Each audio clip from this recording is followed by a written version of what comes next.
Shalom, shalom, boa tarde. Hoje nós estamos no dia 20 de outubro do ano 2021, pelo nosso calendário gregoriano. E pelo nosso calendário judaico, hoje nós estamos no dia 14 de Reshvan, do ano 5782. Estamos iniciando a tarde com a Torá. Hoje, 44 dias do ano 5782. Baruch Hashem, por chegarmos aqui e estarmos no nosso quarto dia da semana. Estamos no nosso quarto dia do Shabat, estamos na nossa quarta aliá. Chegamos aí no meio da nossa paraxá semanal. A nossa paraxá semanal é Vayera, e ele apareceu, né? Ou seja, Deus apareceu para Avraham após a sua Brit Milá. Então, vamos para a nossa gota de sabedoria do nosso Rebbe Menachem Mendel para o dia de hoje. O recado que ele tem para cada um de nós e a compreensão que nós precisamos ter referente aos seus ensinamentos para aprimorar realmente a nossa obediência à vontade divina. Baruch Hashem. Então, nosso Rebbe diz assim: Deus não pertence a um domínio superior que você não possa alcançar. Tampouco é feito de uma substância etérea que você possa tocar. Deus é aquele que é. Ele está aqui agora, em toda parte, em tudo e em todas as esferas, inclusive na esfera a qual você vive. Você não o percebe por uma razão única. Por que será? Vamos responder, não agora. Ou seja, o nosso Rebbe, ele está nos chamando a atenção sobre a questão de que Deus, ele não pertence a domínio nenhum. Ele não pertence àquele que é mais fraco e nem àquele que é mais forte. Ele não pertence aos poderosos que detêm os poderes do mundo, no modo de dizer, poderes, posições sociais, posições aquisitivas, posições políticas, né? Seja qual for a posição social que a pessoa tenha e que ela seja grandemente, né, elevada, respeitada, ou às vezes, né, a própria pessoa acha que é o bambambam, né? Então aqui o nosso Rebbe está dizendo bem claro, Deus não pertence a um domínio superior. Ele não pertence a ninguém. Por isso o Rebbe diz, Deus é aquele que é. Ele também não é feito de uma substância etérea que você possa tocar. Eu posso tocar Deus. Isso é idolatria. Então, os objetos idólatras jamais poderão ser comparados a Deus, onde se pode imaginar que Deus, ele é simplesmente aquela pintura, aquele ídolo feito de pedra ou de madeira, ou de qualquer outro objeto em que as pessoas possam tocar, possam beijar, possam se dobrar diante dela. Não. Deus não pertence a nenhum domínio superior. Deus, ele não pertence a qualquer substância que você possa tocar. Porque Deus é aquele que é. En Sof, o infinito. Você não toca no infinito. Mas, ao mesmo tempo, o nosso Rebbe diz assim, Deus, ele está em todo lugar. Ele está aqui agora, ele está na esfera em que você se encontra. Onde você se encontra, em qualquer lugar do nosso país ou em qualquer país do mundo, Deus está exatamente onde você está. Esse é o paradoxo, um dos paradoxos de Deus, podemos assim dizer, aquele que é. É assim que ele quer é assim que ele determinou para ser. Não é visível, não é tocável, não pertence a nenhum grupo A, B ou C, não pertence a nenhuma esfera superior de poderosos. Ele está aqui e agora, em qualquer lugar, porque ele é aquele que é. Então, dentro desse aspecto, o nosso Rebbe diz assim: você não o percebe por uma única razão. Interessante.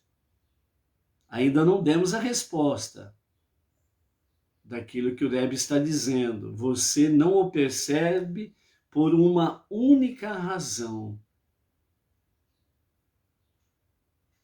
Então, Deus que não pode ser tocado, não pode ser visto.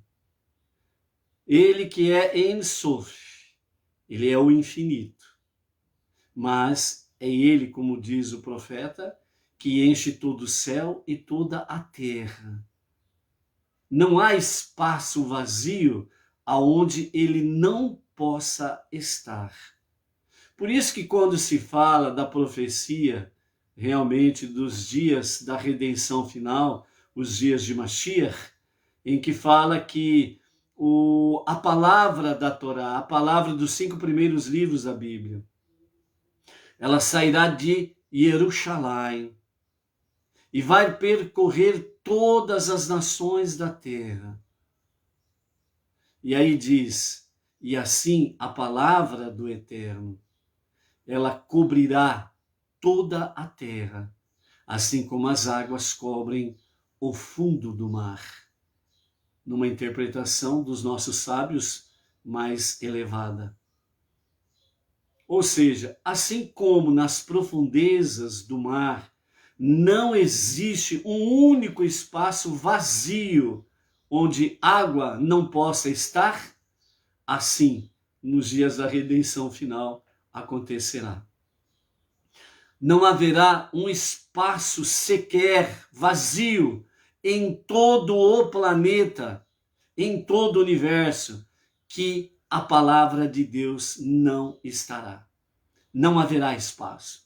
Ela encherá toda a terra, assim como as águas cobrem o fundo do oceano. E por que isso será real? Porque o autor da palavra, o autor da Torá, ele é infinito e a sua obra é infinita. Por isso, ele deu a cada um de nós a nossa alma que é infinita. O infinito, ele cria, ele transforma, para que tudo possa vir a ser eterno.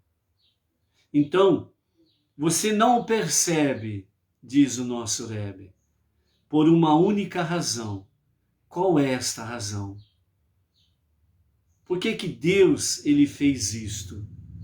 Que nós não o percebemos como você percebe o seu cônjuge, o seu filho, a sua filha, seus pais, as pessoas você vê indo e vindo. Você as percebe. Você percebe quando alguém está olhando para você. Você percebe quando você está naquele trânsito maluco de pedestre e você toca em pessoas, pessoas tocam em você.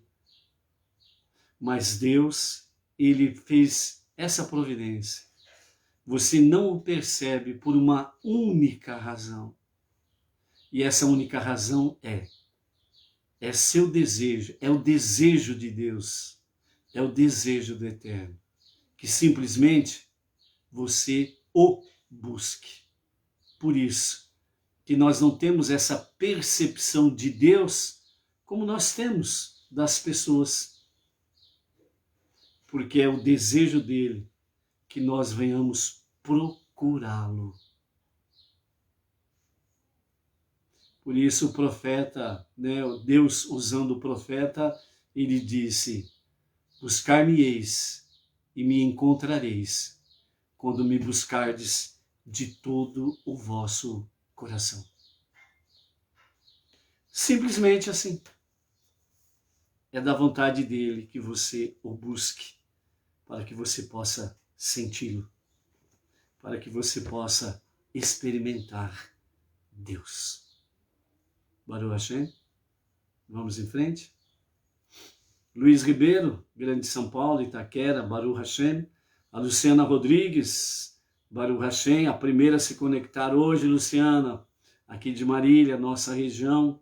Donária Carmo, lá de Lisboa, Portugal, Baruch Hashem. Quem mais está por aí? A Malu, lá de São Sebastião, Distrito Federal, Brasília, Baruch Hashem. Quem mais chegou por aí? Vamos ver se aparece aqui. Vamos lá.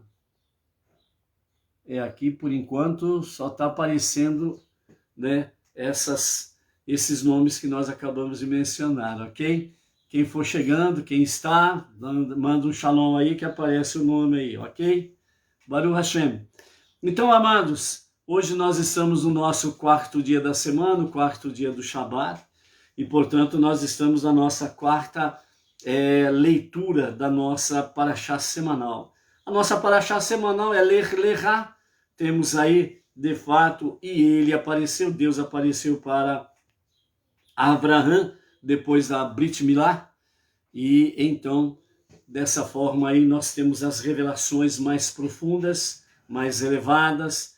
Chegamos ao momento em que Deus envia 3 mensageiros para visitar Abraham. Cada um deles tem uma mensagem específica, né? Essencialmente, um deles tem essa mensagem preciosa que nos fala a respeito aí de que Abraham será pai, né? Então, ele vai desfrutar dessa graça bendita de ser pai, né? E isso é algo muito bom. E ele ri, ele sorri, mas o seu sorriso, ele é de fato um sorriso de alegria, de contentamento, né? Então, ele sente, né, que poderá de fato ser pai com Sara, né? E Sara também, que ouve a história, a notícia, melhor dizendo, a Sara, ela ri, não com deboche, né? Mas ela ri devido à situação física dela, né? Ela ri porque ela fala: o meu tempo de mulher já cessou, não tenho mais condições de dar à luz uma criança. E também o meu mestre, o meu marido, ele também já é velho, ou seja, na concepção dela, ela achava que, como ela tinha cessado o tempo fértil, ela também achava que Abraham tinha cessado o tempo fértil, mas Abraham não tinha cessado o tempo fértil, e ela desconhecia isso. E como nós vimos, né, os nossos sábios falam que os tzadikim, que são principalmente os nossos patriarcas e as nossas matriarcas, eles não pecaram no sentido exato daquilo que nós conhecemos de pecar. E bem como também aqui, nesse sentido, né, tivemos antes a questão de tanto no Egito como ali com Avimelech, né, que falou que era a irmã de Abraham, e Abraham falou que era sua irmã, Sara.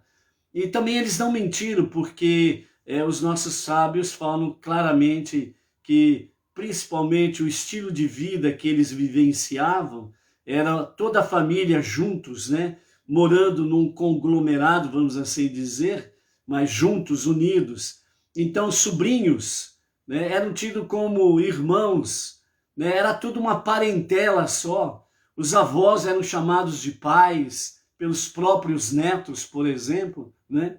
Então, era uma família, né? Tinha o cabeça da família ali, que era o patriarca mais antigo, né? E a matriarca mais antiga, e os demais era tudo era tudo irmão, tudo pai, tudo uma mesma família. Então, de fato, na aplicação da questão em si, eles não mentiram, né? E dentro desse aspecto aqui, Sara também, nesse sentido aqui, de rir, ela também não pecou, né? Então, os nossos sábios falam que os tzadikim, eles têm duas opções, e não é entre o bem e o mal. Muito pelo contrário, os justos, né? Entre eles os nossos patriarcas e as nossas matriarcas, que refletem bem todas as gerações que têm os seus tzadikim. A nossa geração temos o nosso Rebbe Menachem Mendel. Então, dentro desse escopo, os tzadikim, os justos, eles não pecam, porque eles não escolhem entre o bem e o mal. Muito pelo contrário, eles têm duas opções, sim, e as duas opções são fazer o muito certo, o muito bom e o bom. E às vezes acabam escolhendo o bom e não o muito bom, achando que a escolha seria exatamente o muito bom. Então, aqui nesse sentido, os sábios falam que houve falha, não pecado, porque em vez de escolher o muito bom, eles acabaram escolhendo em algumas situações o bom, mas essa falha foi com o propósito de acertar o muito bom, então não foi pecado. Então não houve transgressão em hipótese nenhuma. E dentro desse aspecto, então, quando o anjo dá a notícia, né, sobre o nascimento de Isaac, Sara estava fazendo, né, o pão para dar aos visitantes, né? E naquele exato momento Deus restituiu a Sara a sua juventude, e os nossos sábios que naquele momento veio a regra da mulher, e por causa disso a massa do pão tornou-se impura, e por isso não foi servido pão aos visitantes, né? Então, dentro desse aspecto aí, nós vemos aí as mensagens. E os sábios dizem para nós que, de fato, né, os três anjos vieram para visitar Avraham, um para trazer a notícia sobre o nascimento de Isaac, um para destruir Sodoma e as 4 cidades, e o outro para curar Avraham. Dentro desse aspecto aqui, Rashi diz que o anjo Rafael primeiro curou Avraham, e então ele foi salvar Lot, né? Então assim fala. O Talmud diz assim: o anjo Gabriel veio destruir Sedom, Michael veio salvar Lot, né? E dessa forma, então,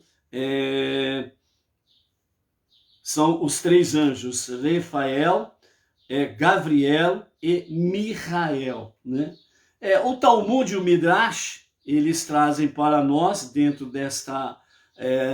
desse aspecto, a seguinte questão, né? O Talmud soma ainda mais dentro dessa questão aqui. Então, o Talmud, ele sustenta que Lot era um tzadik, um homem íntegro, e assim, então, o anjo Michael, que ajuda as almas dos íntegros, foi quem foi salvar Lot e a sua casa, né? O Midrash afirma que Lot era um rachá, que significa uma pessoa má, uma pessoa perversa, e assim ele foi salvo por Rafael, que é o anjo que cura o doente, pois ajudar uma pessoa má e se arrepender realmente das suas iniquidades é também uma forma de cura. No caso específico, é uma cura espiritual, né?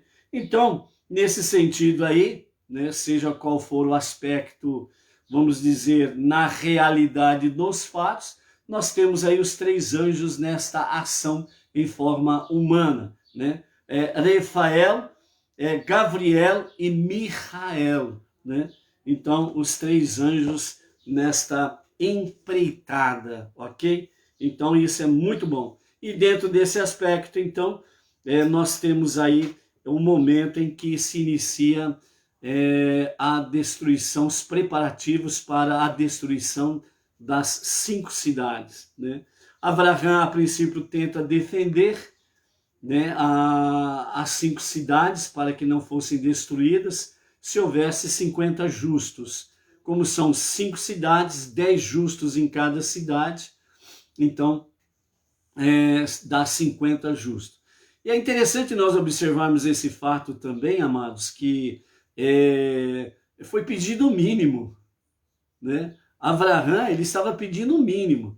Já pensou, se tivesse 50 justos em cada cidade? Pô, Abraão, tá forçando a barra.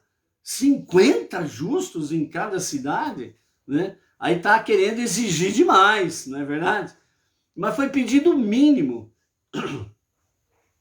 para cada cidade aí dentro desse aspecto aí, 10 justos, né, que praticam aquilo que é justo, correto, em cada cidade, 10, quer dizer, pô, não ter 10 justos é complicado essa história aí, né, não é verdade? Marli Stael, Silva Monteiro, lá de Vitória, Espírito Santo, a Edina Silva, aqui de Bauru, shalom, shalom, ok? Então, amados, vejam bem que, fazendo um paralelo nessa história aí, Abraão, ele veio pelo número 10, que é considerado o número de 10 pessoas justas, que realmente salva, no bom aspecto, uma comunidade, uma cidade, né? E nesse sentido aí, faz com que não haja grandes maldições sobre a cidade, sobre a comunidade. Mas através desses justos, desses 10 justos, pode sim vir a correção para os que estão errados, e pode vir aí, sem sombra de dúvidas, como a nossa tarefa primordial, que não é da diferente deles, é trazer mais luz para este mundo, e automaticamente as trevas vão sendo vencidas automaticamente, né? Então é o mínimo que Abraão começa. E nesse paralelo é a mesma coisa sobre Tzedakah, as doações, os dízimos, as ofertas, né? É o mínimo que realmente a Torá vem e fala para cada um. Então é o mínimo que se pede, né? Então é uma questão aí de decidir. E Abraão tentou, mas não havia 10 em cada cidade, veio para 9, veio para 8, foi baixando, né? E não havia. Então, de 5 cidades, aí ele tentou salvar 4, que podia destruir uma, depois veio para 3 cidades, 2 cidades, e aí acabou ficando com uma cidade, né? Se houvesse 10 justos somente em uma cidade, as outras 4 poderiam ser destruídas e pelo menos salvariam uma cidade. Mas não haviam 10. 9 não haviam. O 10º seria o próprio Eterno sendo contado como 10º, né? Então, quando chegou na última cidade e não haviam 9, então Abraão parou de fazer a petição. Por quê? Porque os nossos sábios dizem que Noé, ele e a sua casa, ele, a esposa, os filhos e as noras, eram 8 pessoas que entraram na arca. Então Abraão viu que 8 pessoas justas não conseguiram salvar a sua geração no dilúvio. Então não seria honroso para estas vidas, né, as suas memórias, que Abraão viesse pedir por 8 vidas. Então, em reverência, em respeito, em honra a essas 8 almas, então Abraão cessou a sua petição. Foi por isso que ele parou por aí, ok? E os anjos então seguem em direção a Sodoma, onde Lote estava morando, né, o grande centro de toda a perversidade das 5 cidades. E então os anjos chegam ali, eles são recepcionados por Lote, ele os leva para a sua casa, né? Sempre tem um futriqueiro no meio, sempre tem um olheiro, sempre tem um fofoqueiro de plantão, viu realmente o que Lote fez e já acionou o alarme. Temos hóspedes, né? Como diz o ditado popular aí, temos carne fresca na cidade. E os homens, desde os mais jovens até o mais velho, cercaram a casa de Lote e queriam tomar de rapto realmente os 2 varões que entraram na casa dele. Lote, ele oferece as suas duas filhas virgens, eles rejeitam, eles querem os homens. E então eles tentam atacar Lote, e aí os anjos pegam Lote, põem para dentro de casa, e de forma milagrosa, todos aqueles homens são acometidos de cegueira. E eles ficam a noite toda na cegueira e não conseguem achar a porta de entrada da casa de Lote, né?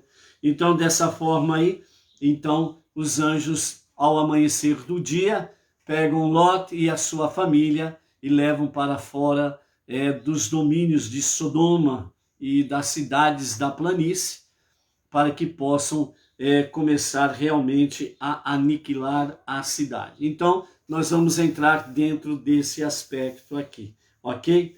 Então, vimos aí que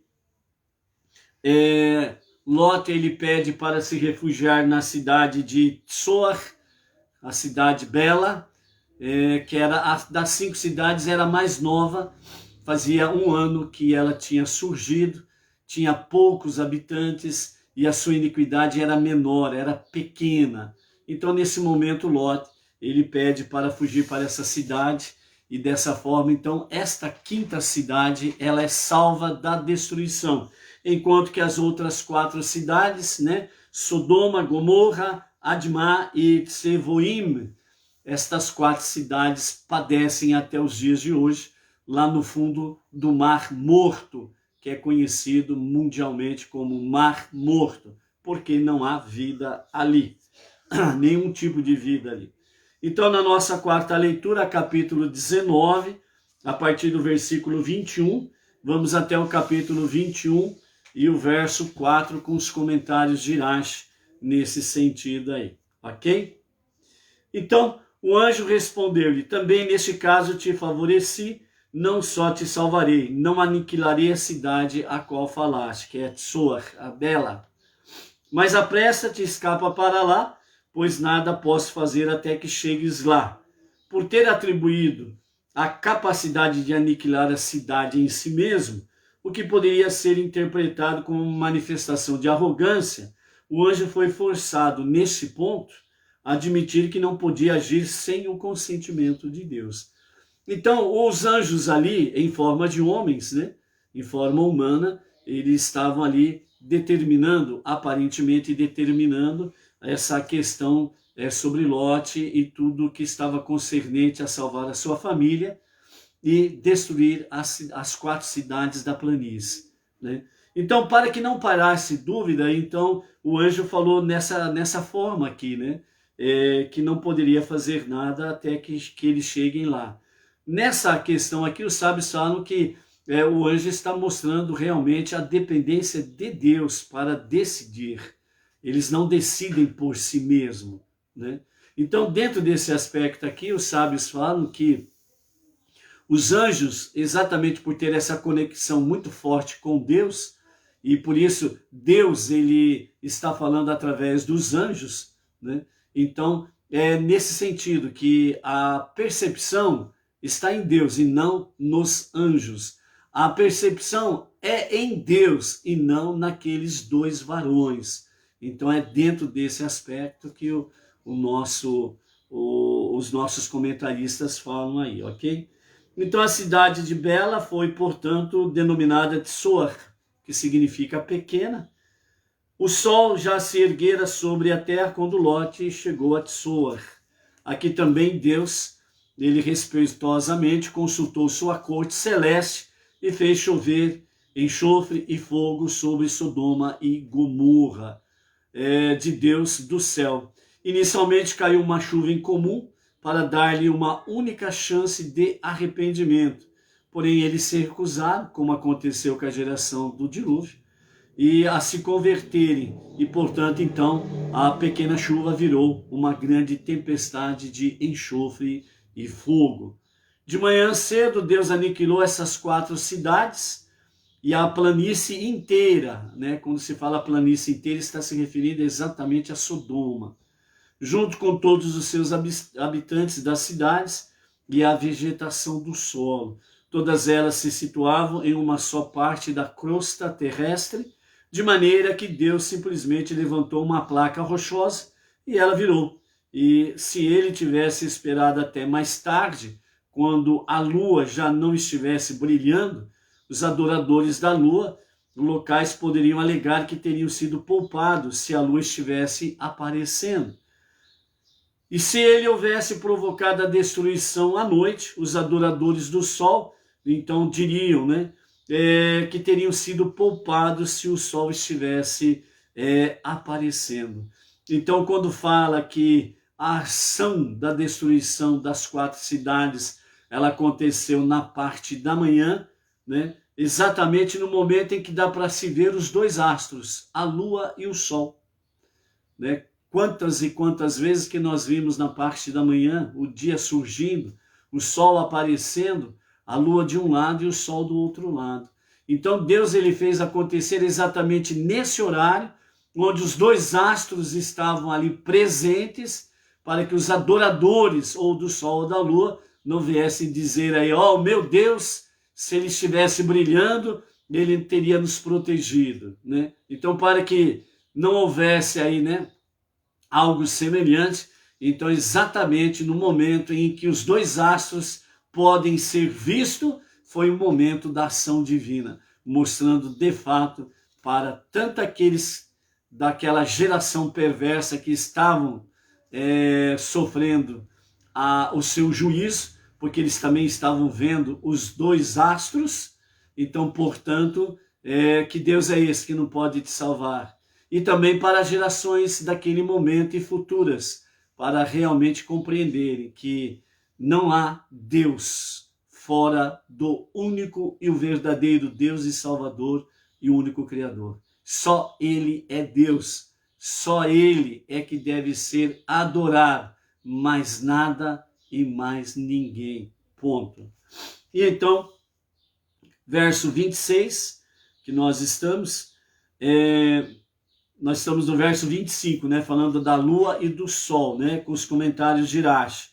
Então Deus agiu pela parte da manhã, quando a lua e o sol estavam brilhando juntos, Então os habitantes das cidades de Sodoma e Gomorra se comportavam perversamente, tanto com seus semelhantes, como com Deus, enquanto os moradores das cidades de Admá e Tsevoim procediam perversamente com Deus, mas não com seus semelhantes.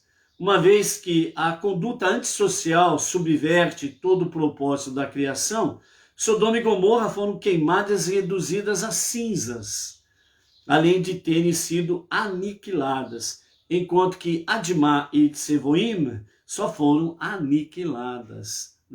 Então aqui significa que Sodoma e Gomorra, os seus habitantes foram aniquilados e tudo que pertencia a eles, e até a tiririca, que nego fala aí, a tiririca, até a tiririca que pertencia a eles, tudo foi aniquilado. Só que como eles, a rebelião deles não era só contra Deus, mas era contra o próximo também, ou seja, a panelinha deles estava tudo certo. Quem não era da panelinha deles sofria realmente grandes prejuízos, violência e todo tipo de prática incestuosa, prática abominável, sexo proibido, violência, agressões, mortes, torturas e por aí afora vai. Então, os cidadãos de Sodoma e Gomorra, os perversos, eles faziam tudo isso contra Deus e contra o próximo. Por outro lado, as 2 outras cidades de Admá e Tsevoim, eles eram rebeldes contra Deus e os seus mandamentos, e não contra o próximo. Então, por isso, essas 2 cidades foram apenas aniquiladas, enquanto que Sodoma e Gomorra, além de serem aniquiladas, eles foram tudo, e todos foram queimados e reduzidos a cinzas. Isso foi para não sobrar nenhuma semente ruim, Mas, aí o verso 26 nos fala, a mulher de Lote virou-se, olhou para trás, desobedecendo a ordem, para o local da destruição e transformou-se em um pilar de sal, como retribuição por ter negado sal a seus convidados, aquele comentário de Irache, né? A mesa estava posta e Lot pediu para a mulher passar o sal para dar aos visitantes, para que eles pudessem temperar a sua refeição. E ela se recusou a de dar o sal, né? Então, justamente na sua desobediência, ela foi transformada em um pilar de sal. Verso 27, Avraham levantou-se de manhã cedo, pois havia instituído a prática da prece da manhã, né, que é conhecido como Shacharit, e foi ao lugar em que estivera diante de Deus. Ele olhou para a direção de Sodoma e Gomorra, as cidades da planície, e viu fumaça subindo da terra, como a fumaça de um forno de cal. E assim foi que, quando Deus destruiu as cidades da planície, Deus lembrou-se de que Lot protegera Avraham no Egito, participando do fingimento de que Sara era sua irmã. E como recompensa, ele tirou Lot do meio da sublevação, quando aniquilou aquelas cidades onde Lot vivia, embora com certeza ele merecesse perecer junto com os outros. Ainda que Deus tivesse atendido ao seu pedido de poupar Tsoar, Lot subiu de Tsoar, estabeleceu-se no monte vizinho e despovoado, junto com as suas 2 filhas, pois teve medo de permanecer na cidade, por causa da proximidade de Sodoma. E ele e suas 2 filhas habitaram em uma caverna por providência divina. Havia ali tonéis de vinho que estavam dentro da caverna, né? Então, por que eles não ficaram, não foram, melhor dizendo, por que eles não foram para a cidade de Soar, Bela? Porque com a sua proximidade de Sodoma, então ele, né, achava que a cidade de Soar seria também destruída, né? E a destruição de Sodoma e Gomorra poderia alcançar a cidade de Tsoar. Então eles foram para fora, não entraram na cidade, continuaram fora da cidade, foram numa caverna. E foi nesse momento que acontece, né, o episódio em que as filhas acham que todo mundo, né, acabou morrendo com a destruição de Sodoma e Gomorra. Então todos os habitantes do mundo, no ponto de vista delas, teriam sucumbido e só eles teriam se salvado. E aí então entra a expertise da filha mais velha, dizendo à irmã mais nova: nosso pai é velho e logo será incapaz de gerar filhos, ou morrerá, e não há nenhum homem no mundo para casar conosco da maneira usual. Vem, daremos ao nosso pai vinho para beber e dormiremos com ele, e assim geraremos descendentes de nosso pai. Naquela noite elas deram a seu pai vinho de beber, e a mais velha foi e dormiu com seu pai. Mas ele estava tão embriagado que não soube que era ela, quando ela se deitou com ele. Porém, quando ela se levantou de manhã, ele despertou da sua embriaguez, estava sóbrio o suficiente para perceber que era ela, mas fingiu não saber. No dia seguinte, a filha mais velha disse à mais nova: ontem à noite fui eu que dormi com meu pai, esta noite será a sua vez. Vamos dar vinho e você fará a mesma coisa. E então naquela noite elas fizeram a mesma coisa. Segundo Urash, Lot percebeu a manobra, mas ele fingiu que não percebeu, né? Então, e por que Lot não fingiu que percebeu? Segundo Urash, diz que foi por causa de seu fascínio secreto por relações ilícitas, né? Então, aquele detalhe, Lot, ele não expressava, né, realmente a sua paixão por as relações ilícitas, né? Mas quando aconteceu aqui, ele deu vazão ao seu fascínio secreto e deixou as coisas rolarem, né? Deixou as coisas acontecerem e boa, né? Então, dessa vez a filha mais nova acabou fazendo a mesma coisa que a mais velha, né? E ele ficou na boa, né? Fingiu que não estava vendo nada, fingiu que não sabia de nada e deixou as coisas acontecerem, né? E aqui é onde que Irache, mais uma vez, ele confirma, né, que Lot, ele merecia perecer junto com os cidadãos de Sodoma e Gomorra, ok? Então, a partir do verso 30, assim as duas filhas de Lot conceberam de seu pai, ainda que ambas fossem culpadas de incesto. A filha mais velha foi a instigadora, a mais nova simplesmente seguiu as suas instruções. Então a mais velha deu à luz um filho e chamou de Moabe, né, que significa filho de pai. Ou seja, ela mostrou através do nome claramente que o filho dela era o filho de seu próprio pai, né? Então foi o pai da criança é ao mesmo tempo o avô da criança. Ele é o ancestral então do povo de Moabe até os dias de hoje. A mais nova também deu à luz um filho e chamou Ben-Ami, que significa filho de minha parentela, pois ela tinha vergonha do que aconteceu, então ela não deu um nome como a sua irmã mais velha, demonstrando claramente o que tinha acontecido, né? Então, Ben-Ami, ele é o filho da mais nova, e ele é o ancestral do povo de Amon até os dias de hoje. A filha mais velha não se envergonhou de seu comportamento e, portanto, deu ao filho um nome que explicitamente tornava público o seu ato. A mais nova, ao contrário, ficou envergonhada e, por isso, tentou ocultar seu pecado, dando um nome menos ostensivo, né, ao seu filho. A partir do capítulo 20 agora, nós vamos então para Avraham, que vai para a Filisteia. Então, o nosso comentarista aqui, Rashi, ele fala que depois desses acontecimentos, Avraham, ele partiu e foi para o Negev, onde se estabeleceu entre Kadesh e Shur, e por fim residiu temporariamente em Gerar, uma cidade filisteia. Assim como no Egito, perguntaram novamente a Avraham, né, sobre Sara, porque sua beleza juvenil lhe fora restituída e ela ainda não estava grávida. Então Avraham disse de Sara, sua mulher, sem a permissão dela desta vez, ela é minha irmã, ele respondeu ao questionamento. Então Avraham, sem a permissão de Sara, diz que ela é sua irmã. E então Avimelech, rei de Gerar, enviou mensageiros e mandou que lhe levassem Sara para ele. E quando ele tentou molestá-la, um anjo o impediu de tocá-la.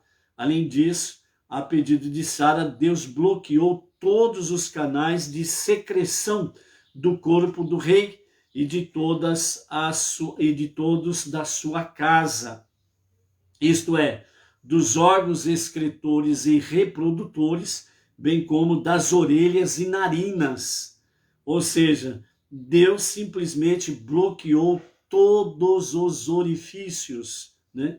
Deus veio a Avimelech em um sonho noturno dizendo: morrerás deste mal por causa da mulher que tomaste, pois ela é uma mulher casada e serás culpado de adultério se tiveres relações com ela. Nós temos o nosso Sidur, né, das nossas preces diárias, e então quando nós iniciamos as nossas preces diárias, a primeira prece que nós temos depois de tudo prontinho, feito a higienização pessoal, trocado de roupa, feito a ablução, então vai iniciar as preces da manhã, as bênçãos matinais. Então nós temos ali a bênção do Asher Yatzar, né? Então essa bênção diz assim: bendito és tu, Hashem, nosso Deus, Rei do Universo, que formou o homem com sabedoria e criou nele orifícios e orifícios, cavidades e cavidades. Está revelado e sabido perante o trono de tua glória que, se um deles, não precisa ser todos não, um só, se um deles for bloqueado ou se um deles for aberto, ou seja, orifícios que são para estar aberto, orifícios que são para estar fechados. Então, se um deles for bloqueado ou se um deles for aberto, não será possível sobreviver nem mesmo por um curto espaço de tempo. Bendito és tu, Hashem, que cura toda a carne e faz maravilhas. É uma prece que nós fazemos toda manhã. Entre outras coisas, é bom fazer essa prece, não resta dúvida, por quê? Porque se um orifício que é para ficar fechado for aberto, ou que é para ficar aberto for fechado, meu Deus do céu, isso claramente é sentença de morte. Agora imagine, Avimelech, toda a sua casa, todos foram acometidos por bloqueio total de todos os orifícios e cavidades. Já pensou as cavidades dos ouvidos sendo tampados? Ficam... Já pensou as narinas, as cavidades das narinas? Os orifícios? Tudo bloqueado. Imagine. As pessoas começaram a ficar então ali angustiadas, sentiram a angústia da morte.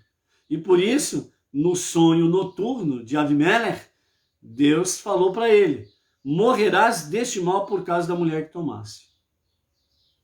E então, versículo 4 do capítulo 20, como Avimelech não se aproximava dela, ele disse: ó Deus, matarias até uma nação inocente?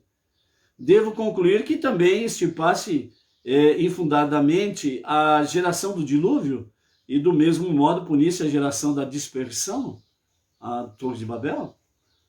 Não me disse seu marido, ela é minha irmã?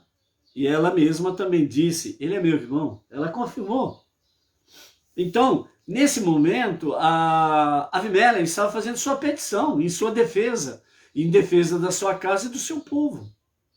E ele estava fundamentando. Nós não podemos esquecer que nós falamos e aprendemos com o nosso irmão mais velho, o povo israelita, o povo judeu, que o Eterno ele é chamado de Dayan Haemet, o juiz verdadeiro. Então os nossos argumentos para com ele precisam ser fundamentados juridicamente. E qual é o livro das leis? Exatamente a Torá. Onde precisa estar fundamentada a nossa petição para com Deus? Na Torá, nos 5 livros. Se estiver a nossa petição bem fundamentada, Dayan Haemet, o Eterno, que é o juiz verdadeiro, ele aceita a tua petição e ele dá a resposta à tua petição. Então, por isso, as nossas preces a ele, os nossos pedidos a ele, não podem ser no estalar de dedos. Falar por falar. Ele é Dayan Haemet. Você fala por falar, ele não dá crédito. Porque se nem você dá crédito, ele também não vai dar crédito. Então, por isso, Avimelech disse: o marido dela não me disse que era sua irmã. E ela também que era sua esposa. Ele disse que era sua irmã. E ela confirmou que era irmã dele. Então eu não fiz nada de errado. Essa foi a petição de Avimelech. E então, tu me matarias por causa disso? E mataria uma nação toda por causa disso? Nós não temos culpa. Foi isso que ele estava alegando para Deus. Então, na continuidade, ele disse a Avimelech: fiz isso, isto é, tomei-a para mim com um coração inocente, sem intenção de pecar. Eu tenho as minhas mãos limpas, pois não a toquei. Então, no verso 10, Deus disse para ele no sonho: eu também soube que o fizeste com coração inocente, mas não podes alegar que tens as mãos limpas, pois eu mesmo te impedi de pecar contra mim.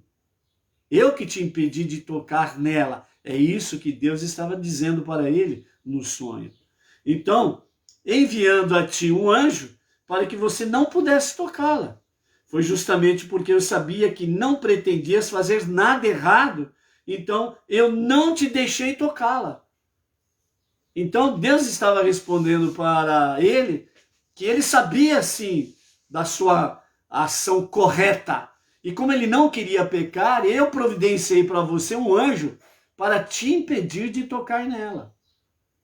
E esses efeitos negativos, exatamente para que você perceba que não deves pecar contra mim.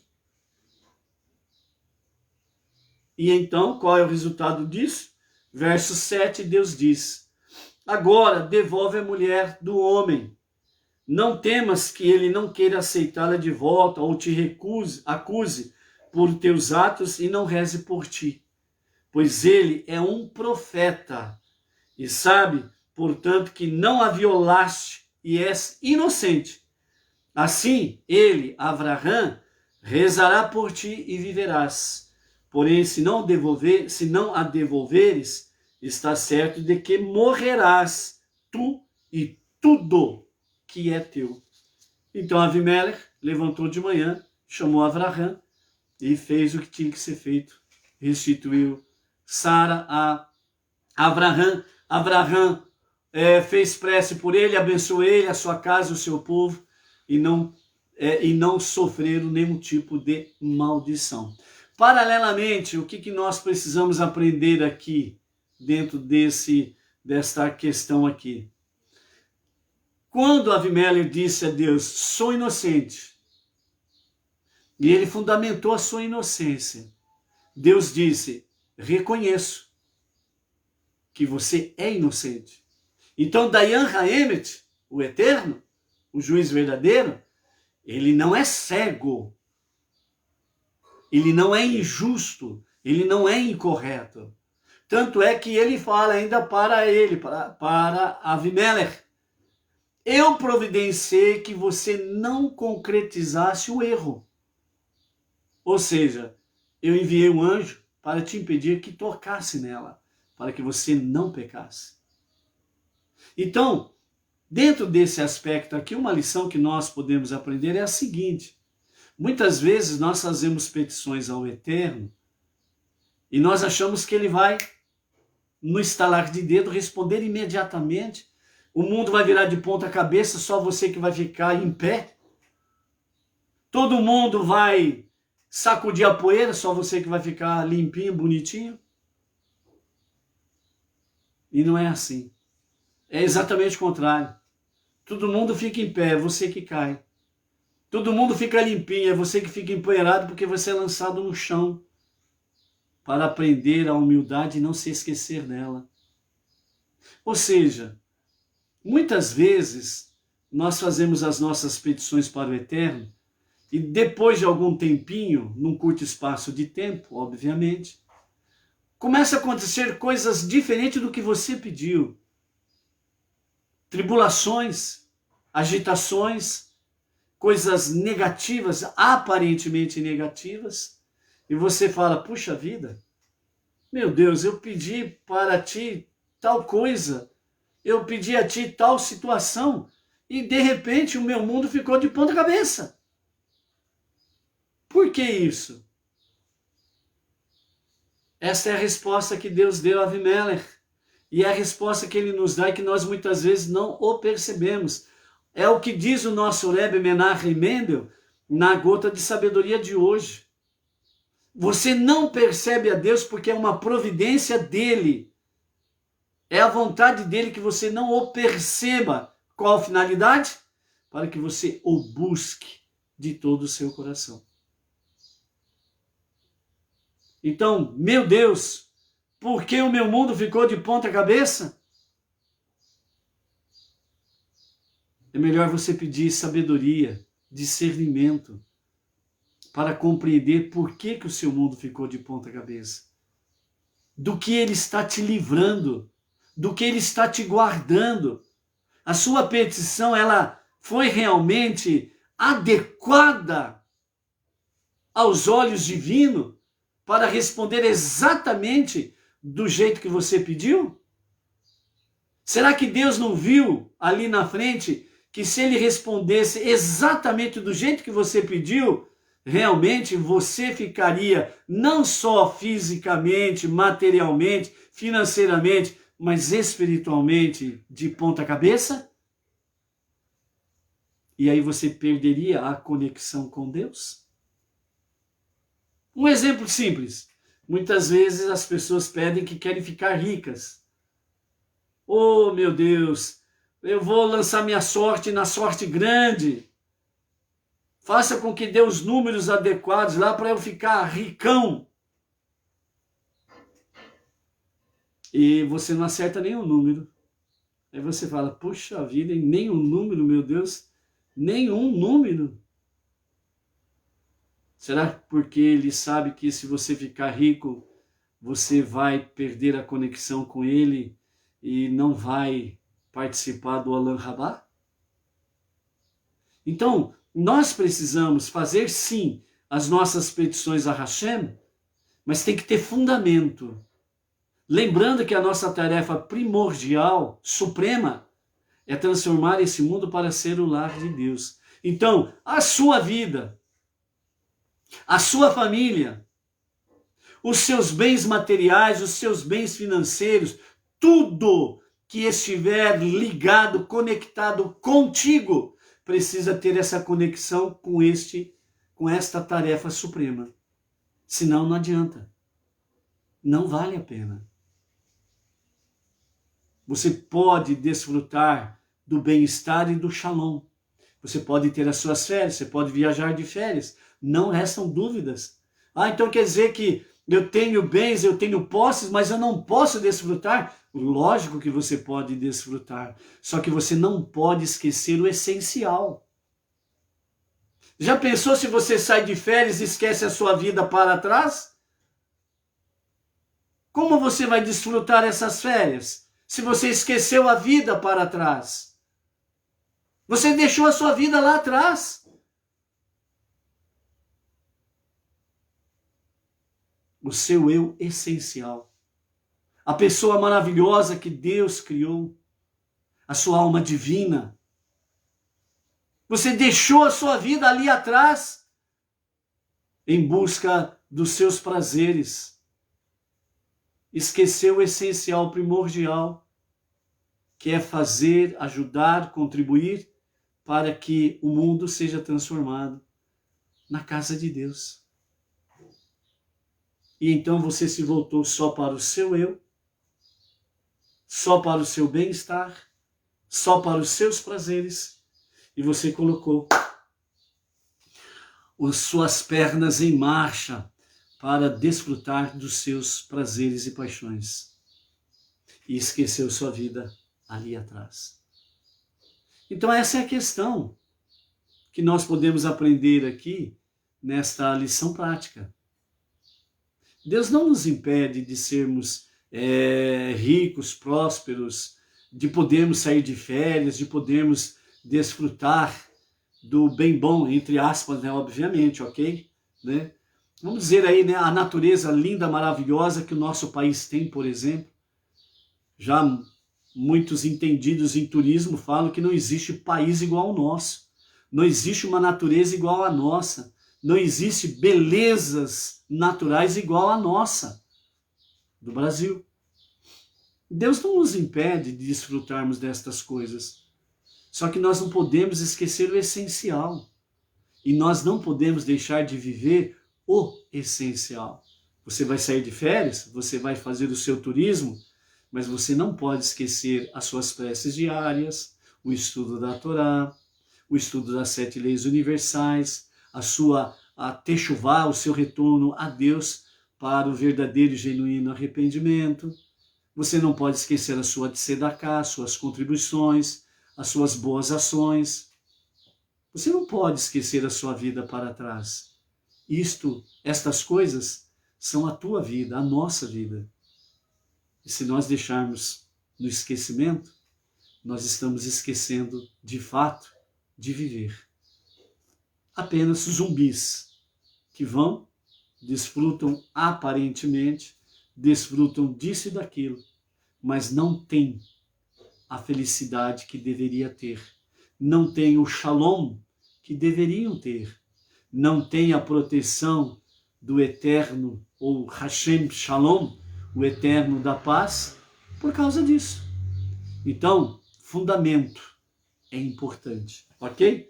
Então, dessa forma aí, novamente, né, Deus providenciou para que Abraão ficasse mais rico ainda. Ganhou muitos presentes, etc. e tal, né?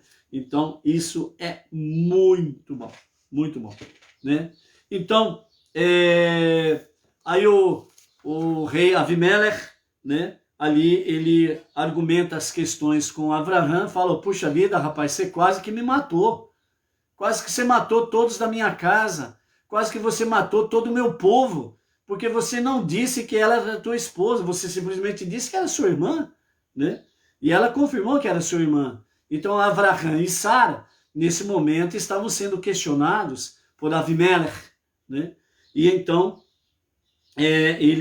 Abraão respondeu para ele também fundamentado, ok? Estar fundamentado na legalidade, fundamentado nos preceitos, fundamentado na lei, Dayan Haemet, o juiz soberano supremo, que é Deus, ele nunca vai deixar você na mão. Ele nunca vai deixar você desamparado.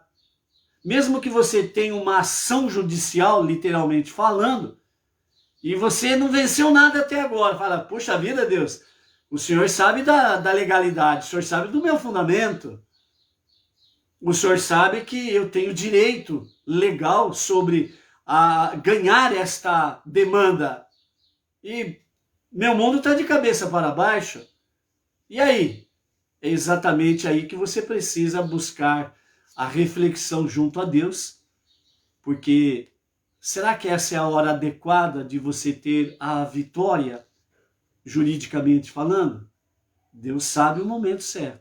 Se a sua vida está nas mãos de Deus, então tenha shalom, descansa, tome as atitudes legais, busque os meios legais e ele dará vitória completa sobre a tua questão. Então Abraão respondeu a Avimelech, vê, quando um viajante chega a uma cidade, as pessoas comumente lhe perguntam o que gostaria de comer ou beber. É isso que normalmente as cidades, os habitantes deveriam perguntar. E não chegar e perguntar, e essa mulher aí, o que ela é sua? Então, quando perguntaram isso para mim, Abraão disse, por isso eu disse a mim mesmo, simplesmente não há temor a Deus neste lugar. E me matarão por causa da minha mulher, Sara, que voltou a ser jovem, foi restituída a sua beleza juvenil, e ela é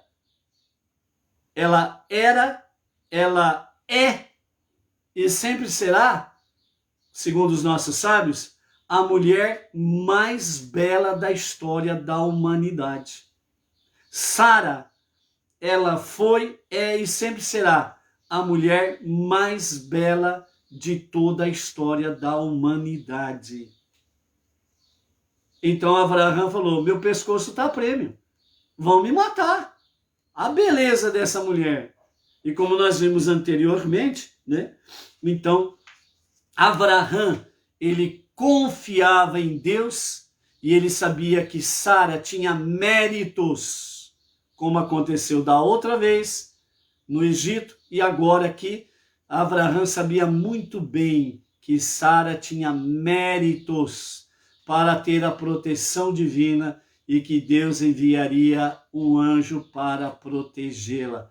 Ele não colocou ela em perigo em nenhum momento da sua vida. Ele sempre confiou na providência divina. Então, tranquilo, é minha irmã. O capítulo 20, né, o verso 12 ainda diz assim, de todo modo, ela realmente é minha irmã, eu não menti para você, porque ela é filha de meu pai, mas não de minha mãe. Era permitido que nos casássemos, e ela tornou-se minha mulher. Embora Sara fosse de fato sobrinha de Abraão, não sua irmã, muitas vezes faz referência a netos, como se eles fossem filhos de seus avós. de maneira que, assim como antes, chamara seu sobrinho Lote de irmão. Abraão chamou sua sobrinha Sara de irmã. Logo, tecnicamente, ele não mentiu para Avimelech. Ok? Então vejam aí essa questão. Uma questão jurídica e tecnicamente jurídica, não houve mentiras. Ok? Verso 13. Quando Deus me fez peregrinar na casa de meu pai, e eu sabia que passaríamos por terras habitadas por pessoas más, eu disse a ela, há um favor que podes fazer-me. Aonde formos, diz de mim, ele é meu irmão. Tendo perdido a discussão, Avimelech deu-se conta de que precisava reparar o seu comportamento. Ele tomou rebanhos, gado, servos e servas e deu-os a Abraão para apaziguá-lo, a fim de que Abraão rezasse por ele e devolveu-lhe a sua esposa Sara. Avimelech disse, eis minha terra diante de ti, podes estabelecer-te onde quiseres, não tenha medo de meus súditos, pois são pessoas dignas e não molestarão a tua esposa. O povo dessa cidade era diferente do povo do Egito. Aqui Avimelech disse, o povo dessa cidade aqui são decentes. E eles não vão molestar você e nem a tua esposa. Vocês podem habitar o tempo que vocês quiserem aqui em paz e em segurança. No Egito não. No Egito não. Lá, o rei do Egito, o faraó, o Paró, ele depois que apanhou muito do anjo protetor de Sara, e então aí ele viu que realmente a coisa estava feia para o lado dele e do seu povo, então ele reconheceu que de fato ela era esposa de Abraão, restituiu a esposa, mandou embora das fronteiras da sua terra o mais rápido possível. Sai fora daqui. Mandou escolta militar para que o escoltassem para fora. Por quê? Porque era uma cidade perversa. E se eles permanecessem ali, alguém iria matar Abraão e iria abusar da sua esposa. Então, já mandou embora. Aqui não. Aqui simplesmente, né? Avimelech disse, pode ficar aqui na nossa cidade, era uma cidade da Filistia, e dessa forma vocês podem ficar aqui, os cidadãos são pessoas de bem, e eles não vão importunar você e nem a sua esposa, né? Então, dessa forma, Abraão reza por ele, sua casa, todo o seu povo, e todos são restabelecidos no seu vigor e na sua saúde, né? Então, a Sara, ele disse, como sinal de minha estima a ti, dei agora 1000 moedas de prata a teu irmão. Que este presente e gesto de respeito te sirvam, metaforicamente, de cobertura sobre os olhos de todos que estão contigo. Te sirvam como bênçãos e te olhariam com desconfiança por causa desse incidente, impedindo que o façam. O fato de que não poupei despesas para apaziguar-te mostra que não abusei de ti e depois te rejeitei, e sim que fui forçado por intervenção divina a desistir de ti. E para qualquer um que possa no futuro proferir calúnia sobre teu comportamento neste episódio, isso servirá de prova da tua inocência, né? Então, o próprio Avimelech, ele estava preocupado com a honra de Sara e que alguém viesse a falar mal dela no futuro. Então ele providenciou as devidas recompensas para que isso fosse uma das formas de justificar que ela realmente é inocente, que não aconteceu nada, né? No verso 17 e 18 diz assim, então Abraão orou a Deus e Deus curou Avimelech e os membros de sua casa do bloqueio dos canais de secreção, inclusive sua mulher e suas servas, de forma que se aliviaram, pois Deus bloqueara todo orifício dos membros da casa de Avimelech, por causa de Sara, esposa de Abraão, e por ordem dela. Agora nós entramos no capítulo 21 e vamos até o versículo 3, né, onde aqui nos começa a falar sobre o nascimento de Isaac. Então, capítulo 21, contudo, antes de curar Avimelech e os membros de sua casa, Deus se lembrou de Sara, como ele dissera, e Abraão que faria, né? E Abraão o que faria? Então, ela engravidou. De fato, esta é a regra. Quando alguém precisa de alguma coisa e reza por essa mesma coisa, esse favor a outra pessoa, Deus atende às suas necessidades primeiro. E Deus fez a Sara conforme falara a Abraão. Ele deu à luz um filho, né? Ela deu à luz um filho para ele, né? Normalmente, as mulheres, geralmente, quando descobrem que estão grávidas, geralmente é no terceiro mês, né? Que descobrem isso. Quando normalmente descobrem ou confirmam a gravidez, ok? Então aqui, quando Abraão, ele faz a sua prece em favor de Avimeleque e toda a sua casa, para os desbloqueios de todos os orifícios, cavidades, etc. e tal, automaticamente, nesta bênção de Abraão, a madre foi aberta de todas as mulheres, para que elas pudessem procriar, pudessem ficar grávidas e dar à luz filhos. Então, nesse momento em que Abraão, ele faz essa prece em favor de Avimeleque e toda a sua casa, nesse exato momento vem a confirmação que Sara está grávida, certo? Então, aqui os sábios dizem que quando nós temos a necessidade de alguma coisa, mas nós temos conhecimento de que pessoa ou pessoas estão precisando de algo igual ou semelhante do que eu preciso, mas eu deixo de fazer prece por mim e faço em favor daquela pessoa, Deus, ele se lembra de você e responde a tua prece. Quando ela é feita com sinceridade, com honestidade e com desejo sincero que esta bênção alcance aquela pessoa.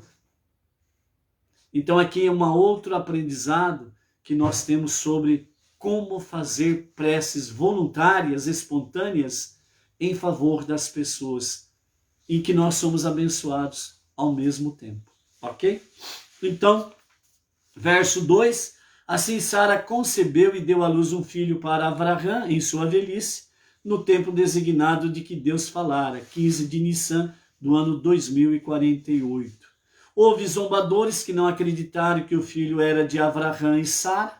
Alguns os acusaram de adotar uma criança e afirmar que era deles. Outros supuseram que Avimeleque fosse o pai, salientando que, embora estivesse casada com Abraão havia anos, Sara só concebeu e deu à luz depois de ser raptada por Avimeleque. Para silenciar essas alegações infames, Deus deu 3 provas de que o filho era realmente deles. Primeiramente, ele nasceu na data exata prometida por Deus um ano anterior. Segundo lugar, Deus proveu Sara de leite em abundância, uma evidência de que ela dera de fato à luz, como logo teremos mais detalhes aqui na frente, na próxima sequência. E em terceiro lugar, o bebê era exatamente parecido com Abraão, seu pai. Abraão chamou o filho que lhe nascera, que Sara dera à luz para ele, Itsahac. E Abraão circuncidou seu filho Itsahac no 8º dia após o nascimento, conforme Deus lhe ordenara. Aqui nós encerramos a nossa quarta aliá, né? Só para resumir esse aspecto aqui do nascimento de Itsahac, as provas que Deus deu, né? Quando fala aqui que Itsahac, ele era, nos comentários de Rashi, ele era exatamente como seu pai, né?